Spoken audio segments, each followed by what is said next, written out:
ఈ కాల ప్రవక్త ద్వారా దేవుడు ఏం చేస్తున్నాడు? ప్రకటన 17లో ఏం చెప్తున్నాడు ఆయన? 7వ దూత పలుకు దినములలో అతడు దూరబోగబోచుండగా దేవుడు తన దాసులకు ప్రవక్తలకు తెలిపిన సువార్త ప్రకారము దేవుని మర్మము సమాప్తమగినని చెప్పిన. అది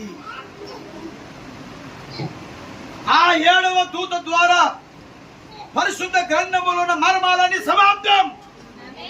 ఇక మర్మాలు ఏమీ లేవు, మొత్తం బయలుపరచబడినవి. ఏ మర్మము లేదు ఇప్పుడు. ప్రతి మర్మము ప్రకటించబడినది, రాయబడిన దేవుని స్తోత్రం. ఆ మర్మములన్నీ కూడా సమాప్తమైపోయినవి. ఇది ఎవరు పట్టుకుంటారంటే వధువు పట్టుకుంటుంది. గేదెలు, పందులు, గుంట నక్కలు ఇవి పట్టుకోలేవు, వాటికి అర్థము కాదు. వింటున్నారా? నక్కకి నక్క చిత్తులుంటాయి, కాకి కాకి చిత్తులుంటాయి, గేదెకి గేదె చిత్తులుంటాయి.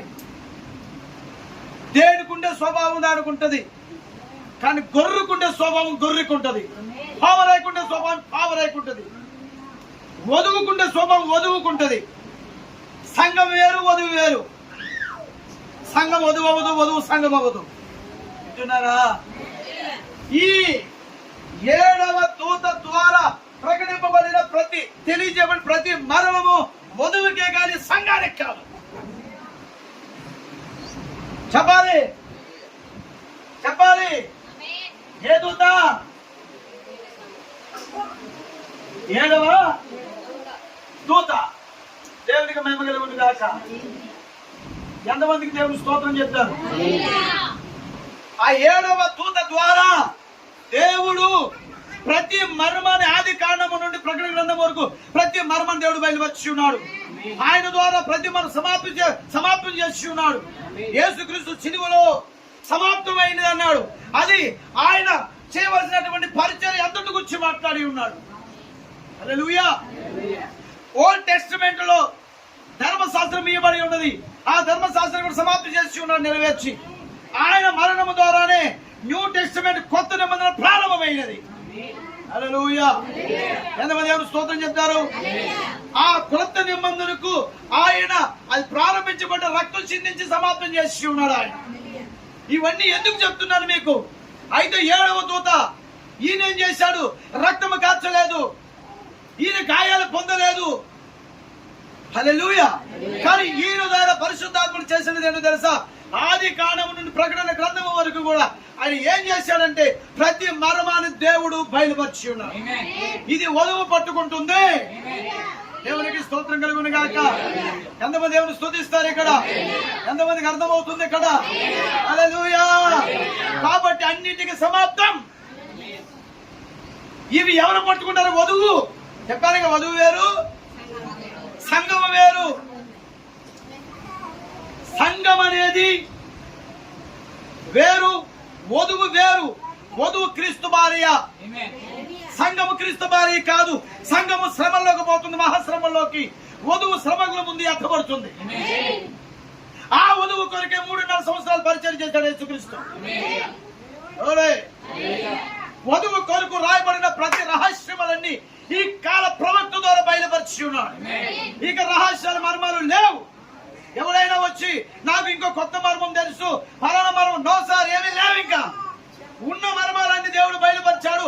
ఆ మర్మాలన్నీ కూడా వధువుకి తెలియజేయబడుతున్నాయి. కానీ అంత బిజీగా ఈనాడు బిలీవర్స్ లేరు, ఈనాడు సంఘాలు లేవు, వాక్యములో వర్తమాన ప్రేయర్లో బిజీగా లేరు. ఒకరి గురించి ఒకరు చెప్పాలి, మాట్లాడతలేదండి. ఒకరి గురించి ఒకరు మాట్లాడుకునే దానికి బిజీగా ఉన్నారు. వాక్యం గురించి, లేఖనాల గురించి, పరిచయం గురించి మాట్లాడే బిజీ లేదు. ప్రార్థనలో బిజీగా లేరు. ఇప్పుడు సెల్ ఫోన్ లో బిజీగా ఉంటున్నారు. ప్రతి దానిలో బిజీగా ఉన్నావు. ప్రభు పిలిస్తే అది సావచ్చు, ఎత్తబాటు అవ్వచ్చు. ఈ రెండిట్లో పిలుపు వస్తే నువ్వు ఎక్కడికి పోతావు? భయం లేదా? లేదు. నేను 100% చెప్పగలను. వధువుకి అర్థమవుద్ది, వధువు ఎత్తబడింది. ఎవరో వధువు? నేనే. ఇద్దరు నాకు తెలుసులే. వధువు నేనే. ఎస్, చాలా సంగతులు ఉన్నాయి. భక్తి అంటాడు, గురుగులు కూడా అంట వర్షం కొరకు గోధుమ ప్రార్థన, ప్రభువా నాకు మంచి వర్షం పంపించు. గోధుమ ప్రార్థిస్తుంది, గోధుమ గింజలు. దేవా నాకు వర్షం కావాలి. ఓ వర్షం పడేటప్పుడు గంతులేసి స్తోత్రాజ్యం స్తుతులు చెప్తాడు. గురువు కూడా, ప్రభువా నాకు కూడా వర్షం పంపించు. ఇది కూడా ప్రార్థన చేస్తుంది, ఇది కూడా భాషలో మాట్లాడుతుంది. గోధుమ ఎమ్మడి గురుగు, వర్షం వర్షం ఇది కూడా గంతులు వేస్తూ ఉంటది. కానీ గురుగులో జీవం లేదు, గోధుమలో జీవం ఉంది. వింటున్నారా? గురుగు ఫలించదు, గోధుమే ఫలిస్తుంది. ఎంతమంది దేవుని స్తుతిస్తారు? హల్లెలూయా. కాబట్టి సంఘం ఎప్పటికీ ఎత్తబడదు. ఈనాడు 99% సంఘం ఉంది. ప్రతి సంఘం, వర్తమాన సంఘాల్లో కూడా, బోధకుల్లో కూడా ఎక్కువగా సంఘమై ఉన్నారు. ఈనాడు వర్తమాన బోధకులు అలాగే ఉన్నారు, వర్తమాన సంఘాలు అలాగే ఉన్నాయి. మీరేం పరిశుద్ధులని చెప్పండి. నేను ప్రతి సంఘంలో అలాగే ఉన్నారు. వింటున్నారా? ప్రతి సంఘం అలాగే ఉంది. కానీ అందులో వధువు ఉంది. ఆ వధువుని దేవుడు తన రెండు కళ్ళతో ఆ బైనక్షలతో చూస్తూ ఆ వధువును పోషించడానికి పరిశుద్ధాత్మతో నింపబడిన సేవకులు పంపుతున్నారు. సంఘము ఎరుగదు, సంఘము గుర్తించదు. యేసుక్రీస్తు ఎరిగాడు, సమస్తము సమాప్తమైనదని ఆయన ఎరిగాడు. ఈ కాలం వధువు కూడా ఎరుగుతుంది, తన కాలాన్ని, తన సమయాన్ని ఎరుగుతుంది. ఎలాగ జీవించాలో వెంటనే ముందుకు వస్తుంది. మీకు చెప్పానుగా, గొర్రె దగ్గరికి వెళ్ళి అమ్మా నువ్వు గొర్రెగా జీవించని చెప్పక్కర్లా. గొర్రెకే అది గొర్రెగానే ఉంటుంది. అది గొర్రె నోట్లో సిగరెట్ పెట్టలేవు, నువ్వు గొర్రె నోట్లో నువ్వు మందు పోయలేవు, గొర్రె నోటి నుంచి బూతులు రావు, గొర్రె నోటి నుంచి సారి మాటలు రావు. గొర్రె ఎప్పుడు కాపరికి తిరుగుబాటు చేయదు. ఇవన్నీ జరుగుతున్నాయంటే నువ్వు గొర్రెవో, మేకవో, పందువో, నక్కవో వాక్యమే చేస్తుంది. నక్కలు, పందులు, గేదెలు పరలోకానికి పోవు. గొర్రె పిల్లలు పోతాయి, పక్షి రాజులు పోతాయి. నీ స్థానాన్ని గుర్తించే టైం ఇది.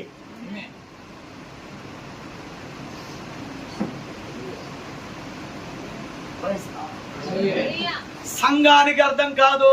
నేను ఇందాకే చెప్పా, 40 రోజులు ఉపవాసం ఉన్నా, 30 రోజులు ఉపవాసం ఉన్నా, 10 రోజులు ఉపవాసం ఉండి రాత్రి అంతా పగలంతా బోరు మోదినా పంది గొర్రబొద్దు. ఏమా అంతేనా? పంది పందే, గొర్రె గొర్రె. పందులు మానవు.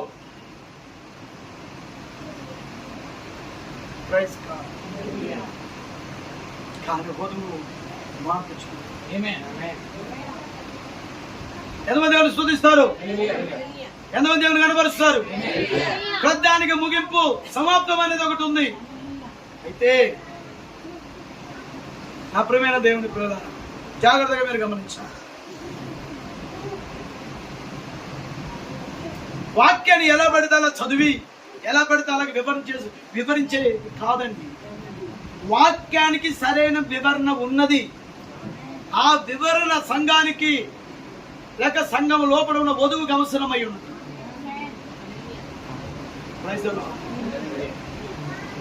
అయితే మీకు సంగతి చెప్పనా, వధువు ఎప్పుడు ఓడిపోదు. వధువు ఎప్పుడు సాకులు చెప్పదు. వింటున్నారా? వధువు ఎప్పుడు సాకులు చెప్పదు, ఓడిపోదు. వధువు యొక్క ముఖం ఎప్పుడు కలగా ఉంటుంది, నవ్వుతూనే ఉంటుంది. ఆమెలో ఒక ప్రత్యేకమైనటువంటి స్వభావం ఉంటుంది ఎప్పుడు కూడా. హల్లెలూయా.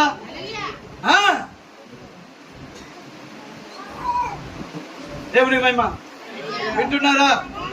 ముగించే ముందు మాట, వధువు ఓడిపోదన్నారు కదా. యేసుక్రీస్తు శిరస్సుకు ముళ్ళ కిరీటం పెట్టారు, చేతులకి చీరాలు కొట్టబడ్డాయి, మేకలు కొట్టబడ్డాయి కాళ్ళకి, ఇంకా పక్కలో గాయం, గోడా దెబ్బలు. ఇలాగ 7 గాయాలు ఆయనకి. ఓడిపోయినట్ట ఒక్కలా కూడా ఆయన మీరేం చేస్తున్నారు మీరెరుగురు అన్నాడు. కానీ ఆయన ఎవరినేమి, అవునా? ఎందుకంటే ఆయన క్షమించే దేవుడు, ఎందుకంటే ఆయన దయ కలిగిన దేవుడు, ప్రేమ కలిగిన దేవుడు. లోరే ఆయనకి కోపము రాదు, దీర్ఘ శాంతుడు, అవునా? క్రీస్తు రక్తాన్ని పంచుకుని పుట్టిన ప్రతి ఒక్కరు కూడా యేసుక్రీస్తు లాగే ఉంటాడు, అవునా? దేవునికి మహిమ కలుగును గాక. వాక్యానుసారంగా జీవిస్తాడు. చెప్పనా, యేసుక్రీస్తు గారిని ఎదురైనా ఆయన ఓడిపోయినట్టు కాదండి. గెలవడానికి గుర్తులవి. గెలవటానికి ఆయన మౌనంగా ఉన్నాడు. అక్కడ ప్రేమ కలిగిన వాడైనా, దయ కలిగిన వాడైనా, స్టెప్పును రాళ్ళతో కొట్టబడ్డప్పుడు క్రీస్తు నిమిత్తము ఆయన ఓడిపోలా గెలిచాడు. ఆయన దేవుని సన్నిధికి పోయిన ఆయన ఆత్మ. పౌలు గారికి 195 కోట్ల దెబ్బలు పడినప్పుడు ఓడిపోయినట్టు కాదు, ఆయన గెలిచాడు. అనేక మంది పౌలు గారిని విడిచిపెట్టి పోయినప్పుడు ఆయన గెలిచాడు. యేసుక్రీస్తు యుద్ధం నుండి అనేక మంది పోయినప్పుడు ఆయన ఓడిపోయినట్టు కాదు, గెలిచాడు. ఆయన గెలవడానికి వాళ్ళు పోవాలా? దేవుడు గెలిపించేవాడా ఓడించేవాడా? నా దేవుడు ఎప్పుడు గెలిపిస్తాడు తన పిల్లలు. ఎప్పుడు ఆయన పిల్లలు ఓడిపోరు. ఆయన పిల్లలు ఓడిపోతే ఆయన ఓడిపోయినట్టు ప్రతి చోట గెలిపిస్తాడు ఆయన పిల్లలు. Praise the lord. మీకు చెప్పాలి, ప్రేమ కలిగిన వాడైనా, దయ కలిగిన వాడైనా, క్షమాపణ కలిగిన వాడైనా ఏంటో లేదండి. కోపం లేనివాడైనా ఏనాడు యేసు క్రీస్తు అన్నాడు. ప్రకటన గ్రంథం 15 అధ్యాయం. ప్రకటన 15 అధ్యాయం.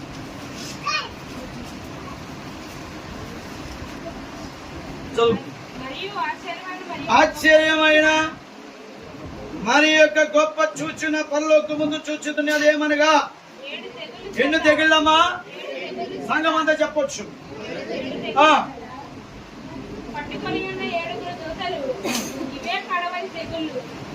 ఇవే కడవరి తెగుళ్ళు. ఏంటి అమ్మా కరెక్ట్గా చదువు నువ్వు.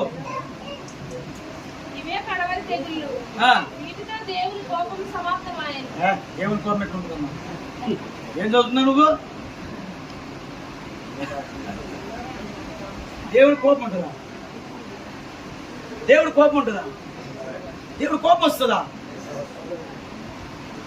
నన్ను కన్న నా తండ్రికి కోపం ఉందా? నన్ను సృష్టించిన వాడి కోపం ఉందా? ఏం మాట్లాడతలేదు? బాయ్స్ చెప్పాలి. నన్ను నిర్మించిన కోపం ఉందా? కోపం ఉన్న దేవుడు నమ్ముకున్నానా? నేను కోపం ఉన్న దేవుడికి పుట్టానా? అయితే నాకు కోపం ఉంటుంది. నా దేవుడికి ప్రేమ ఉంటే నాకు ప్రేమ ఉంటుంది, కానీ అది వాక్యానుసారంగా ఉంటుంది.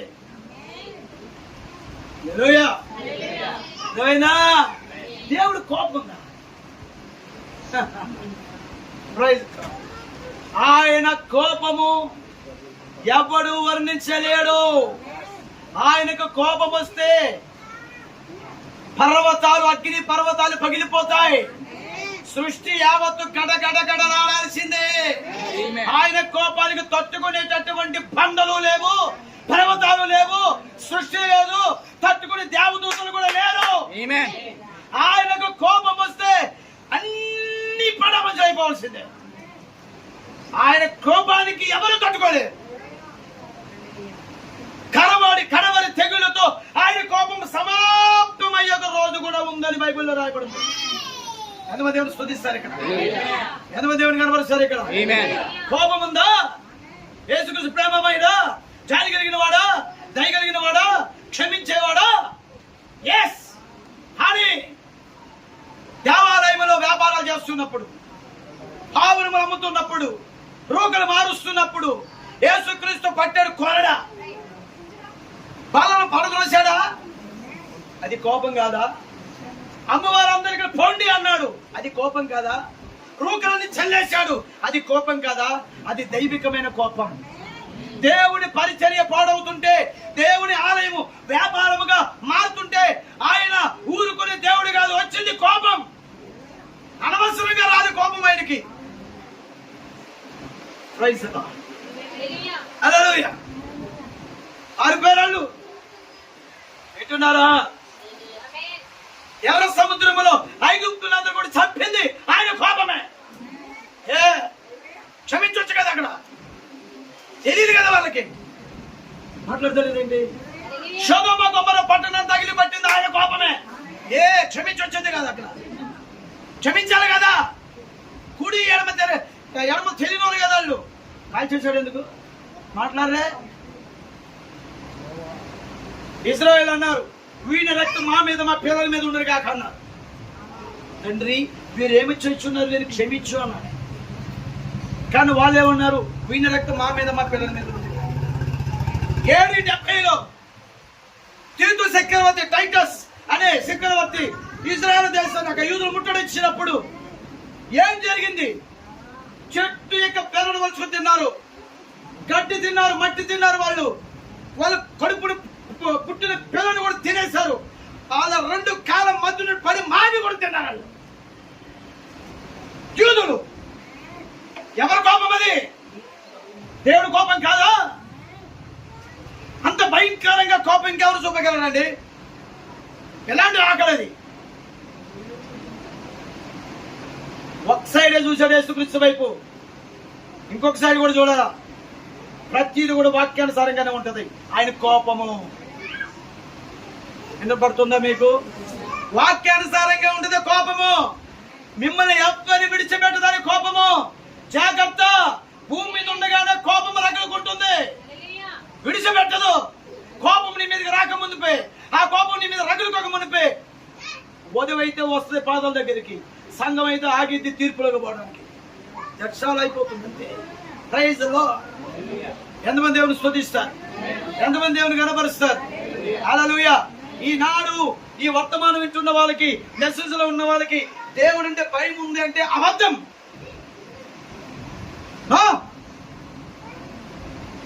అబద్ధం అది. ఒక్క వధువు మాత్రమే భయపడుతుంది ఆయనకి.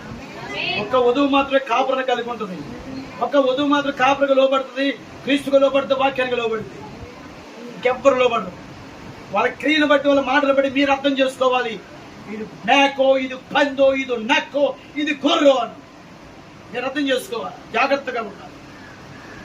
పందులు మాట్లాడతాయి, గేదెలు మాట్లాడతాయి. అంటే నా అర్థం ఏంటంటే ఆ స్వభావం కలిగిన వారు మాట్లాడతారు, గొర్రె మాట్లాడుతుంది. ఇప్పుడు మీరు గొర్రెలా మేకల ఏంటనేది వాక్యమే ఈ చివరి కాలంలో వేరు చేస్తున్న కాలం. Praise the lord. ఎంతమందికి దేవునికి స్తోత్రాలు చెప్తారు? పాపం ఉందా ఆయనకి? సమాప్తం అవుతుందంటే 7 తెగిళ్ళతో ఆయన కోపం ఉందా? ఇంకా అవ్వలేదు, అది ఇంకా ఎదురవుతుంది. కాబట్టి నా ప్రియమైన దేవుని పిల్లలు జాగ్రత్తగా గమనించాలి. మీరు పూర్తిగా నాగలంక సంగమా, పూర్తిగా వాక్యం వైపు మళ్ళండి, వాక్యం వైపు తిరగండి, వాక్యానుసారంగా జీవించండి అని నేను చెప్తున్నాను కదా. ఇది వధువుకి. సంఘం అర్థం చేసుకోలేదు. సంఘం లాగే ఉంటుంది. నేను చెప్పానుగా, ఎంత బోరబూదినా సంఘమే, వధువే. కాకే, పావురే. ఏం మాట్లాడుతలేదండి? దేవునికి స్తోత్రం. Praise the lord. ఎంతమంది ఎవరు స్తుతిస్తారు ఇక్కడ? ఎంతమంది దేవుని కనపరుస్తారు ఇక్కడ?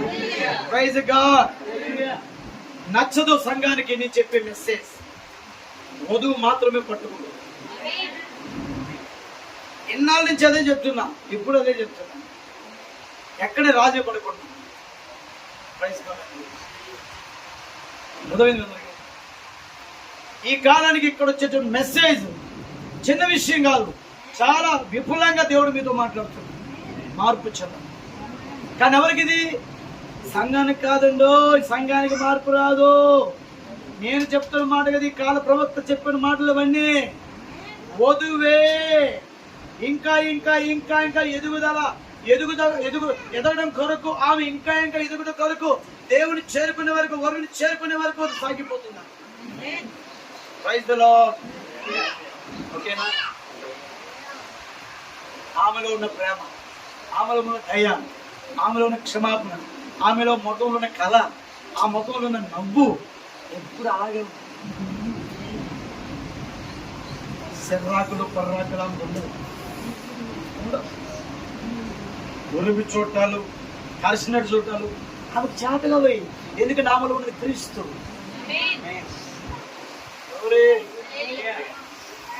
పావరే చూపు వేరు, కాకి చూపు వేరు. గొర్రె చూపు వేరు, ఈ నక్క చూపు వేరు. గుంట నక్క భయంకరంగా ఉండదు. చూడలే మొగలు, కళాకాంతులు ఉండవు. దెయ్యం పక్కకు వచ్చేది. చెప్పి నీ కోసమే. ఎవరి కోసం అనుకున్నా? నీ కోసమే. నీ కోసమే వధువు అందు, వధువు అలా అందు. ప్రభువా, ఇప్పుడు దాకా వచ్చిన వాక్యాన్ని బట్టి ఆ గుణాలు నాలో ఉంటే తీసేయను ఆయన. నీ కోసమే అనంటే పక్కోళ్ళని ఏం చేస్తుందో తెలుసా? నువ్వు ఏదో ఒకటి అను సేవకుని రెచ్చగొడుతుంటారు వెనకాల. నీ కోసమే చెప్పాడు. రెచ్చగొట్టడం అంటే దయ్యం అది. స్తోత్రం చెప్పండి గడిగా. అవునా? మళ్ళీ చెప్తున్నా, గుంట నక్కడికి మారు మనసు రాదు, గేదెలకి పందులకి మారు మనసు రాదు. అవంతే. వధువు మాత్రమే మార్పు కలుగుతుంది. ఏమంటే ఆరాధన అంటే ఏంటి? కానుకేసి ప్రార్థన చేయించుకొని వెళ్ళిపోతున్నాం. ఇది కాదు. దేవుడు మమ్మల్ని ఎంచుకుంటున్నాడు. మీ కానుకలు తీసుకుని ప్రార్థన చేయడానికే కాదండి, మిమ్మల్ని అవతల గట్టుకు తీసుకెళ్లి బాధ్యత కూడా నా మీద ఉంది. ఆ బోధ మీకు బోధిస్తాం. కాబట్టి సమస్త మర్మాలు సమాప్తమైంది. ఈ కాల దైవజనులు మొత్తం సమాప్తం. ఇక మర్మాలంటూ లేవు మనకి. ఒక్కొక్కటి మొత్తం దేవుడు తీసుకొచ్చాడు. వాటిని మీకు బోధిస్తుంది. వధువు పట్టుకుంటాడు. ఇంతమందిలో వధువు ఒక్కలున్నా నేను ధన్యున్నే. నో ఆమె లేవు. ముగిసిపోయింది చరిత్ర. సంఘ చరిత్ర ముగిసిపోయింది. వాక్య చరిత్ర మొదలైంది. వధువు చరిత్ర మొదలైంది. సంఘం సచ్చింది, వధువు బ్రతికింది. అర్థమైంది మీ అందరికి? ఒక్కరు ఇక్కడ వధువు ఉంటే నేను ధన్యుని రోజు. ఎందుకంటే ఆ ఒక్కరినైనా ఈ ప్రాంతంలో నుంచి ప్రభుగా పిలుస్తాను. ఒక్కలు, కేవలం ఒక్కలున్న దేవుడికి స్తోత్రమే. వధువు ఎలా ఉంటుందండి? క్రీస్తులో నుండి బయటకు వచ్చింది. ఆమె క్రీస్తులాగే ఉంటుంది. ఆమె కోపం ఉంటుంది. ఏంటో తెలుసా? అక్రమముగా నడుచుకునే వారి విషయంలో, రెగ్యులర్ గా వచ్చి అక్రమంగా నడుచుకునే చాలా కోపం. ఎందుకు ఇప్పుడు నేను వాక్య విషయంలో మిమ్మల్ని ఎవరైనా గట్టిగా గద్దించి ఏం బ్రదర్, ఏం సిస్టర్ అంటే ఏమవుతారు మీరు? ఎందుకంటే తెలిసిపోతాయి. ఇంతకాలం నుంచి నేను పెంచుతున్న గొర్రెలు ఇలాంటివా? ప్రభు దగ్గర నేను తలదించుకోలేను. ఇంకా ఆ అవకాశం దేవుడు నాకు ఇవ్వడు. ఎందుకంటే ప్రతిదీ మీకు చెప్పేస్తున్నాను కదా. దాచుకుంటే భయం, నాకు బోధిస్తే భయం లేదు, ధైర్యంగా ఉంటాను. ఈ వాక్యాన్ని వాడు ఒక్కలు వధువుకున్న చాలు, ఒక్కలు మార్పు చెంది ప్రభు రాక సిద్ధపడిన చాలు. ఒక్కలు ఈ సంఘంలో నుంచి ఒక్కలు ఉన్న చాలు, నేను ధన్యున్నే. మంచి నమ్మకమైన దోషుడు అంటున్నాను ఆయన. ఆ ఒక్కరు కొరకు ప్రయాసపడుతున్నారేమో. మరి ఎక్కడున్నారో వాళ్ళు? ఎక్కడున్నారు? నాగోలంకలోనా, పుచ్చలంకలోనా? ఎక్కడ ఒక్కరు? నాగోలంక, పుచ్చలంక ఏమో. పుచ్చలం కావచ్చు, నాగోలం కావచ్చు. ఒక్కరు. ఏమండి? ఒక్కరు ఉన్నారు. ఇంతమంది వస్తే హల్లెలూయా. ఆ ఒక్కరు నువ్వెందుకు కాకూడదు? ఆ ఒక్కరు నువ్వెందుకు కాకూడదు? మీరు అనుకోవాలి, ఆ ఒక్క నేనెందుకు కాకూడదు, నేనెందుకు కాకూడదు, నేనెందుకు కాకూడదు అని అందరూ అనుకుంటే అందరూ వధువులోకి వస్తారు. అది వాక్యం అను. దేవునికి మహిమ కలుగును గాక. ఎంతమంది దేవుడు స్తుతిస్తారు ఇక్కడ? ఎంతమంది దేవుని కనబరుస్తారు ఇక్కడ? అయ్యా, ఈ రోజు వధువుని చూడాలనుకుంటున్నాడు, వధువుని పొందాలనుకుంటున్నాడు. ఆయన వధువుని ఆయన ప్రేమించే కాలం ఇదే. నక్కల్ని కుక్కల్ని పందులు ప్రేమించే కాలం అయిపోయింది. జాలి చూపండి, దయ చూపండి, ప్రేమించండి, రప్పించండి. టైం అయిపోయింది. తలుపులు డోర్లు క్లోజ్ అయిపోతున్నాయి, తలుపులు వేయబడతా ఉన్నాయి. అక్కడ ఆ చివరి గొర్రె కోసం ఎదురు చూస్తున్నాడు. ఆ చివరి నల్ల గొర్రె కోసం ఎదురు చూస్తున్నాడు. ఆ ఒక్క గొర్రె ఎక్కడుందో లోపలికి వచ్చే గొర్రె కోసం. 10,000 మంది ఎవరు కావాలండి? 1000 మంది ఎవరు కావాలండి? ఆ చివరి గొర్రె కావాలండి. ఎవరికి వారే నేనే అనుకుంటావు. అక్కడ నీ క్రియలు చెప్పేస్తాయి నువ్వెవరో, నీ మాటలు చెప్తాయి నువ్వెవరవో, నీ ఆలోచనలు చెప్తాయి నువ్వెవరవో, నీ పద్ధతులు చెప్తాయి నువ్వెవరవో, నువ్వు తిరుగులు చెప్తాయి నువ్వెవరవో.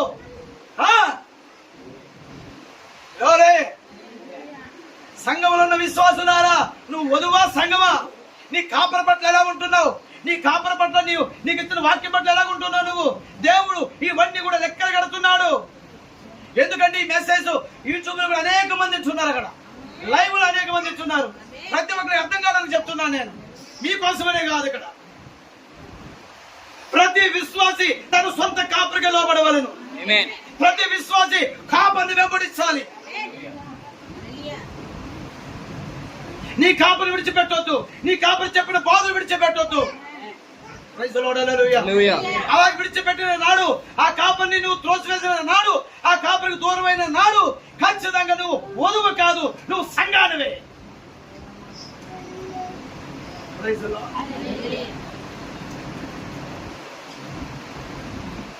అర్థమైందా? ఒకే పురుషుడు యేసుక్రీస్తు అని ఒక్క పురుషుడు వదువుకున్నాడు. సంఘానికి కూడా ఒక కాపరి ఉంటాడు, ఇద్దరు ఉండరు. మీ సంఘ కాపరికి మీరు లోబడండి, మీ సంఘ కాపరిని మీరు ప్రేమించండి, మీ సంఘ కాపరి మాట వినండి. మీ సంఘ కాపరి మిమ్మల్ని ఆయనకు అప్పగించేదే. నీ సంఘ కాపరి దుఃఖపడితే, నీ సంఘ కాపరి ఏడుస్తే, నీ సంఘ కాపరి బాధపడితే అది నీకు క్షేమం కాదు.